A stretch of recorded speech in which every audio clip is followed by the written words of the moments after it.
दोस्तों good morning. मैं S बिगरी, आपका वेलेश्वर, आपका दोस्त। बहुत दिनों बाद लौट के आया हूँ आपके लिए एक बहुत बड़ी प्रॉब्लम की सॉल्यूशन लेके। कंपनी ने एक के ऊपर एक टॉप डिसीजन हमने हमारे सामने रखे हैं। कुछ लीडर्स की, एक्टिव लीडर्स की टीम से जाना, कुछ एक्टिव लीडर की टॉप सिचुएशन की वजह से भरोसा टूटने के बाद रुक जाना, एलओबी पॉइंट हाथ से छूट जाना, साइड मेंटेनेंस नहीं होना, ये सारे प्रॉब्लम तो हम एमएलएम लीडर सामना कर रहे हैं। लेकिन मार्केट में सारे लोगों के पास एक से बढ़कर एक प्रॉब्लम है कोविड की सिचुएशन में। बट क्या हमें इस सिचुएशन में हम सबके पास एक कॉमन प्रॉब्लम है, और जिस प्रॉब्लम से हमारा इम्यून सिस्टम वीक होता जा रहा है। लेकिन दोस्तों कुछ भी हो जाए, हमें हमारे इम्यून सिस्टम को स्ट्रॉन्ग रखना है। वो इम्यून सिस्टम वीक क्यों होता है, इस वीडियो के आखिर तक आपको पता चल जाएगा। उसे जानने के लिए हमें सेकेंड वर्ल्ड वॉर के टाइम पे जाना पड़ेगा। उस वक्त जो कुछ कैदियाँ होते थे उनको टर्चर सेल में डाला जाता था। उनको मेंटली और इमोशनली दोनों तरफ से टर्चर किया जाता था। कुछ लोगों की तो मौत भी हो जाता था। अपनों के सामने अपनी डोम तोड़ते हुए वो देख रहे थे। सेकेंड वर्ल्ड वॉर के टाइम कैदियों को रखने के लिए बहुत सारे कैंप बनाया गया था। उन कैंप में से एक कैंप में एक ऐसे व्यक्ति भी थे जो थे साइकोलॉजिस्ट डॉक्टर विक्टर फ्रैंकल। वो लगभग 3 साल उस कैंप में रहे। उनके साथ उनके फैमिली भी थे। उनके सामने उनकी फैमिली की मौत होते हुए उन्होंने खुद देखा। बल्कि वो सारे चीज़ झेले जो दूसरे कैदियाँ झेलते थे। बट किसी को भी ये पता भी नहीं था कि वो एक किताब लिख देंगे, जो किताब मिलियंस ऑफ कॉपीज़ बिकेंगे और बहुत सारे लैंग्वेजेस में ट्रांसलेट करके बेचा जाएगा। वो किताब का नाम था मैन सर्च फॉर मीनिंग। वो किताब में ऐसा क्या क्वालिटी था, क्या खासियत था जो लोगों की अभी के टाइम पे बहुत ज़्यादा ज़रूरत है। वो आपको ज़रूरत है, वो मुझे ज़रूरत था, जो मुझे मिल चुका है। मैं इस वीडियो के थ्रू आपको देना चाहता हूँ। वो किताब में था क्या ऐसा। डॉक्टर बताते हैं एक इंसिडेंट जो उनके साथ उस जेल में घटा था। आपके पास जो भी अभी प्रॉब्लम है, जो भी प्रॉब्लम से आप गुजर रहे हैं, क्या इस पिक्चर को आप देखिए। इस पिक्चर को देखने के बाद क्या आपको लगता है इन सब से आपका प्रॉब्लम बहुत ज़्यादा बड़ा है। डॉक्टर का एक इंसिडेंट बताते हैं उस किताब में। फरवरी की मंथ के एंड में एक आदमी उनके पास आता है, कैदी उनके पास आता है और उन्हें ये बोलता है कि कल रात को मैंने एक सपना देखा।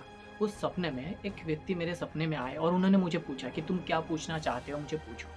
तो मैंने उनसे पूछा कि हम इस कैंप से कब छूटेंगे, इस टॉर्चर से कब रिलीज होंगे हम। तो उन्होंने बताया कि आप 30 मार्च को इससे रिलीज हो जाएंगे।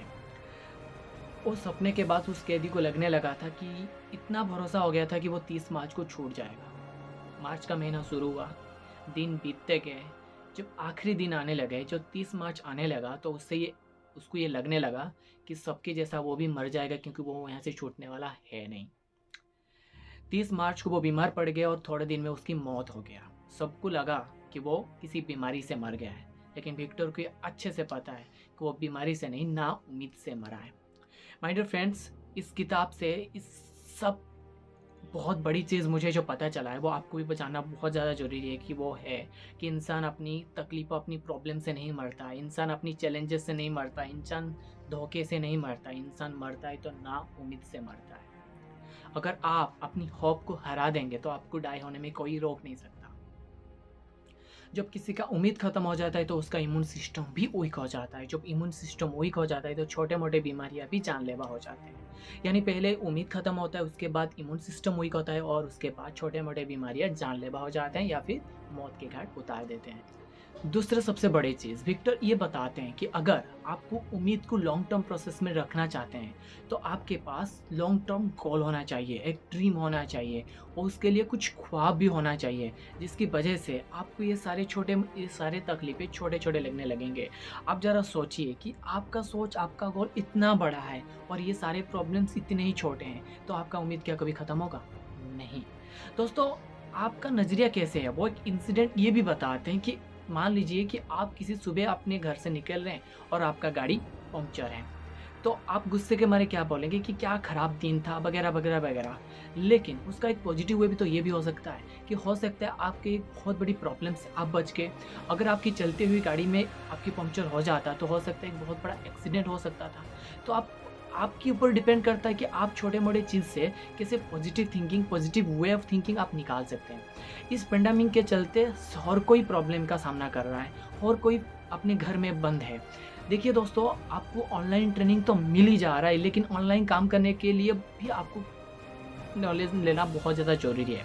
अगर आप सोचिए कि आप अगर ज़्यादातर इस वक्त अभी टाइम है दोस्तों कि आप अपने आप को टाइम दीजिए, आप आपकी लर्निंग के ऊपर को टाइम दीजिए। आने वाले टाइम में अब जब पेंडेमिक हटेगा, जब हम डोर पे डोर काम कर पाएंगे, फील्ड में काम कर पाएंगे, तो यकीनन आपको खुद को इतना टाइम नहीं मिलेगा।